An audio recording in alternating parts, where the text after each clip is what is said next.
नमस्कार, बहुत बहुत स्वागत करेंगे न्यूज 21 में आप सबका। आपके साथ मैं हूं ऋतिका पांडे और आज की हमारी चर्चा बहुत ही विशेष होने वाली है। जी हाँ, क्योंकि देखिए हमारी अगर हिंदू संस्कृति की हम बात करें तो गाय को सिर्फ गाय का दर्जा नहीं दिया गया है, बल्कि इनको माँ का दर्जा दिया गया है और कहा जाता है कि गौ माता की सेवा में मिलता है पुण्य अपार। जी हाँ, उनके चरणों में झुककर मिलता है जीवन का सार।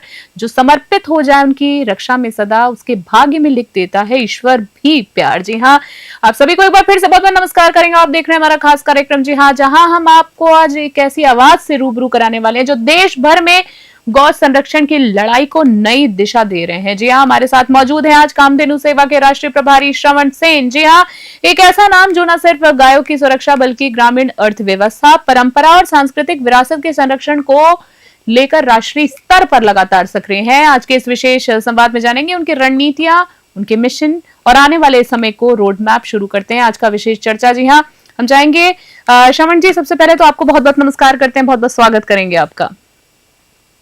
नमस्कार सभी, आपकी पूरी टीम को नमस्कार जी। बहुत बहुत धन्यवाद देना चाहेंगे श्रवण जी, बहुत ही बेहतरीन काम कर रहे हैं। जैसे कि मैंने शुरू में ही कहा कि हमारे हिंदू सनातन संस्कृति की अगर हम बात करें तो गाय सिर्फ एक गाय के तौर पे उसको नहीं देखा जाता है। कहते हैं ना, उनको माँ का दर्जा दिया गया है। क्यों दिया गया है वो हम सभी जानते हैं, और विशेषता जो है जिस पर आप बहुत बढ़िया काम कर रहे हैं, आपकी पूरी टीम काम कर रही है। पहले तो शुभकामनाएं देना चाहेंगे आपको बेहतरीन काम के लिए।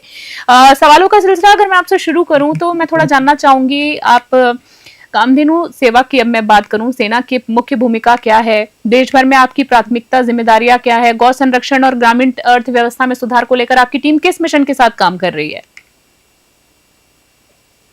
जी नमस्कार। अभी हमारा कामधेनु सेना संगठन का मुख्य उद्देश्य है कि देश भर के अंदर 5 लाख गौ सैनिकों को जोड़ना और वर्तमान में अंदर 1.5 लाख कामधेनु सैनिक हमारे पास में जुड़ चुके हैं, जो अलग अलग क्षेत्र के अंदर जमीन स्तर पर कार्य कर रहे हैं। और 2 लाख गौ सैनिकों को त्रिशूल दीक्षा भी देने का हमारा संकल्प है, जो अभी 76,000 कामधेनु सैनिकों को हमने त्रिशूल दीक्षा दे चुके हैं। जी, तो कहने का मतलब है आप कब से आपके मन में ये भावना जगी कि जीव के प्रति आपके मन में इतना लगाव कब से हुआ कि आपने पूरा अपना जीवन ही एक तरह से कह सकते हैं इनकी सेवा में समर्पित कर दिया? श्रवण जी, आपसे जानना चाहूंगी। जी मैम, मेरे प्रेरणा स्रोत मेरे पूज्य गुरुदेव श्री श्री 1008 महामंडलेश्वर स्वामी कुशाल गिरी जी महाराज, संस्थापक विश्व स्तरीय गौ चिकित्सालय नागौर, उनकी प्रेरणा से मैं इस गौ सेवा के अंदर आया हूँ, इस गौ सेवा से जुड़ा हूँ और 2016 के अंदर इस संगठन की शुरुआत की थी, जो आज एक छोटे से पौधे के रूप में इस 2016 के अंदर शुरुआत की थी। आज ये बहुत ही बड़ा वटवृक्ष बन चुका है और गौ सेवा में लगातार हमारे साथ में अलग अलग जगहों से गौ सैनिक जुड़ रहे हैं। अभी तक हम ये जानना चाहेंगे, आप गौ सेवा कर रहे हैं, संस्थानों की बात करें तो कितनी गाय हैं जो गौ माता हैं अभी वहां पर है, उनकी किस तरीके से देखभाल वगैरह की जा रही है, संरक्षण उनका किया जा रहा है, कैसी व्यवस्थाएं हैं? जी मैम, अभी हमारे पास में 3,500 गौवंश एडमिट हैं। हमारे पास में केवल और केवल बीमार, एक्सीडेंटल, टूटी भागी वो वाले गौवंश हैं। केवल बीमार गौवंश ही लेते हैं। हमारे पास में 18 एम्बुलेंस की व्यवस्था की गई है। हमारी वृक्ष क्षेत्र बना हुआ है, उसके अंदर कहीं से भी अगर बीमार, एक्सीडेंट, गौ माता का फोन आ जाए तो तुरंत 18 एम्बुलेंस दौड़ पड़ती है बीमार गौवंश को लाने के लिए। पर डे लगभग 70-80 गौवंश हमारे पास में बीमार गौवंश आते हैं और 400 प्लस कर्मचारी अभी वर्कर काम कर रहे हैं और 6.25 लाख रुपए पर डे खर्च हो रहे हैं। और ये देश का सबसे बड़ा गौ चिकित्सालय है, जहां पर पीड़ित गौमाता की माता पिता की भांति आत्मीय भाव से सेवा की जाती है। बहुत ही बेहतरीन, बहुत ही नेक काम कर रहे हैं, सराहा जाना चाहिए सभी की तरफ से और वाकई सराहनीय कदम है आपका। आपसे ये जानना चाहूंगी कि ये सिर्फ राजस्थान की अगर हम बात करें, राजस्थान में कोई अगर जैसे ऐसे कोई गौ माता पीड़ित होती है, अगर आप लोगों से कोई संपर्क करना चाहे तो किस प्रकार से कर सकता है? आज का जो चर्चा है बड़ी खास लोगों के काम आ सकती है। रोड एक्सीडेंट होते रहते हैं आए दिन, आप जानते हैं, दुखद खबर आती रहती है सामने, तो आपसे कैसे संपर्क करें? जी मैम, हमारा एक फिक्स नंबर बने हुए हैं, एम्बुलेंस का नंबर है जो नंबर है 92 14 92 67 90। ये हमारा एम्बुलेंस का फिक्स नंबर है, हमारा सीमित दायरा तक तो हमारी गाड़ी जाती है। अगर हमारे दायरे से अगर कोई बीमार गौवंश है, तो वहां के स्थानीय लोग अगर हमारे पास में बीमार गौमाता यहाँ तक पहुंचाते हैं, तो भी उन गौमाताओं को निःशुल्क लिया जाता है। और हमारे पास में 800 गौशालाओं से भी बीमार गौवंश आ रहा है। जो बीमार गौ, अगर किसी गौशाला के अंदर बीमार गौमाता है, तो अगर हमारे पास में बीमार लेकर आते हैं, तो हमारा एक नियम है कि हमें बीमार गौमाता दीजिए और उसके बदले में हमारे से एक तैयार गौमाता ले जाइए। क्या बात है, क्या कोई बात है। चार्ज नहीं है, निःशुल्क लेते हैं, कोई चार्ज नहीं है। और 5 राज्यों से भी बीमार गौवंश हमारे पास में आ रहा है। ठीक है, मैं आपसे ये जानना चाहूंगी कि ये आपकी जो गौशाला है जहां पर इस तरह की सेवा भाव होते हैं, ये कहाँ पर है? अगर कोई आखिरी छोटे में मैं चाहूंगी जवाब दीजिए। जी मैम, ये नागौर से जोधपुर रोड पे है। नागौर से निकलते ही 8 किलोमीटर दूरी, जो जोधपुर मेन हाईवे के ऊपर ये NH 62 पे है, जो नागौर से निकलते ही 8 किलोमीटर जोधपुर रोड पे ये ठीक है, गौशाला स्थित है। गौशाला स्थित है। आगे मैं सवालों का सिलसिला आपसे जारी रखना चाहूंगी। अब मैं बात करूं, बड़ी ही ना हैरान करने वाली बातें सामने आती, दुखद बातें सामने आती है। गौ तस्करी का मामला जो है, आप रोजाना जूझते होंगे, शिकायतें आती होंगी आपके पास, आप रक्षक हैं, सेवा कर रहे हैं, तो अवैध गौ तस्करी और गौ हिंसा को रोकने के लिए आपकी संस्था किन ठोस रणनीतियों पर काम कर रही है? स्थानीय प्रशासन, पुलिस के साथ समन्वय बढ़ाने के लिए कोई विशेष मॉडल तैयार किया गया है, या कैसे कैसे करते हैं आप लोग मैनेज?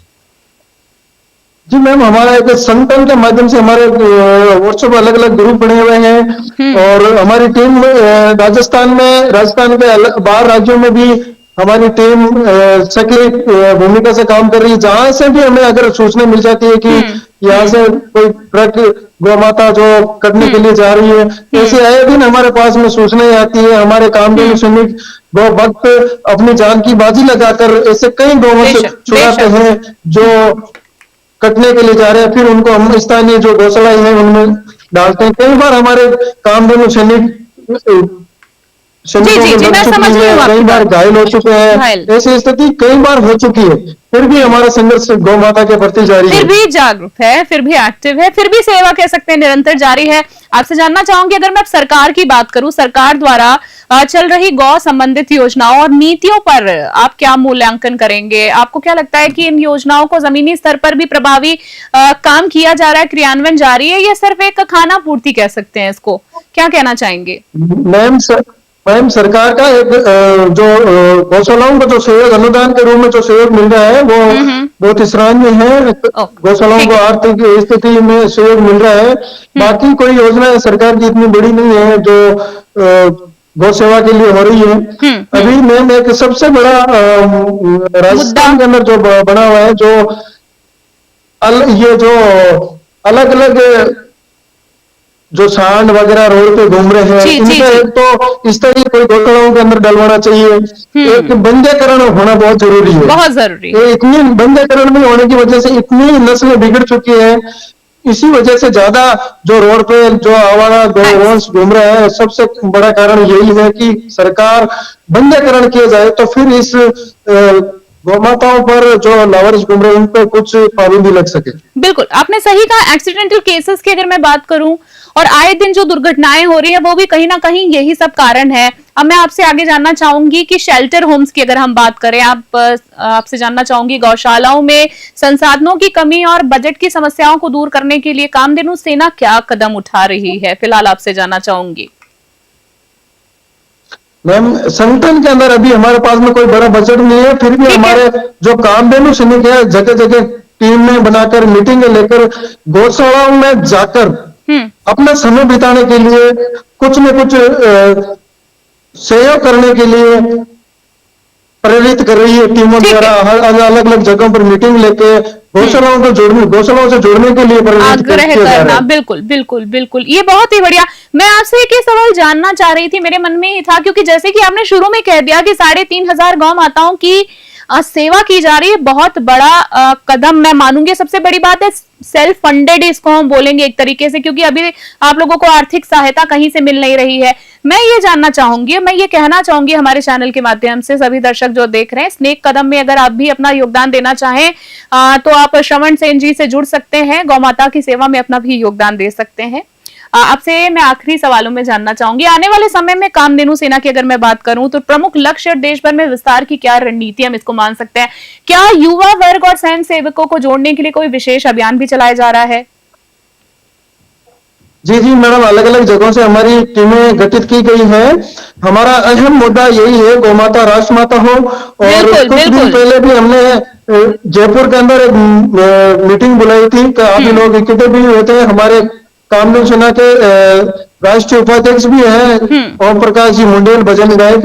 वो भी हम एक बड़ा प्रदर्शन किया था और हमारी लगातार ये कोशिश जारी है कि गौ माता राष्ट्रमाता हो।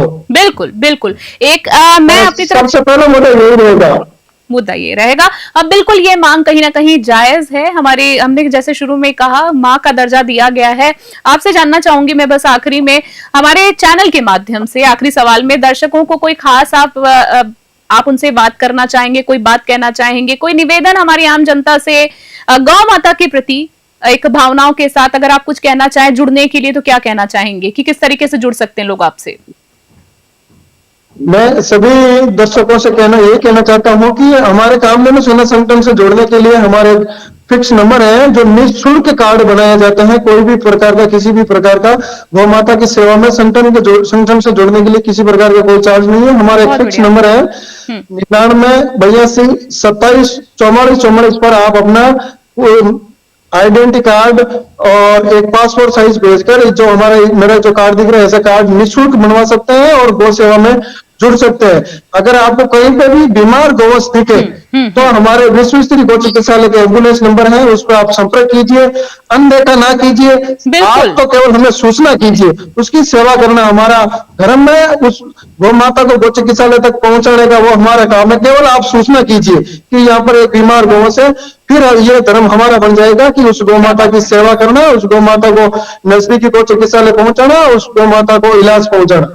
चलिए, देखिए श्रवण जी, हम काफी लोगों से बातचीत करते हैं, मेरी चर्चा लगभग लोगों से होती रहती है अलग अलग क्षेत्रों पर वास्तव में मैं कहूंगी कि आपसे बातचीत करके मुझे अच्छा लगा, क्योंकि आप एक निस्वार्थ भाव से, एक मानवता का आप एक मिसाल बन रहे हैं, लोगों की सेवा कर रहे हैं। लोगों में मैं बात करूंगी निर्जीवों की, जी हाँ, जीवों की आप सेवा जिस तरीके से कर रहे हैं, यह सराहनीय कदम है।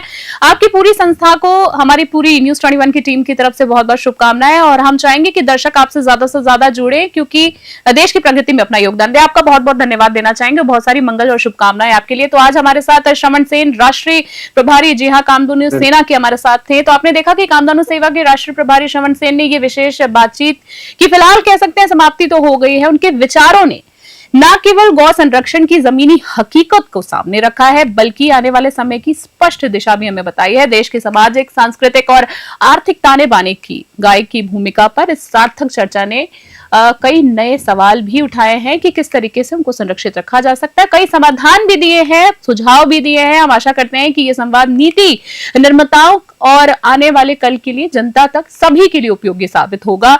इसी के साथ ही आज के खास कार्यक्रम में फिलहाल के लिए इतना ही। देश और दुनिया की तमाम बड़ी अपडेट्स के लिए देखते रहे न्यूज़ 21। फिलहाल के लिए जय हिंद, नमस्कार।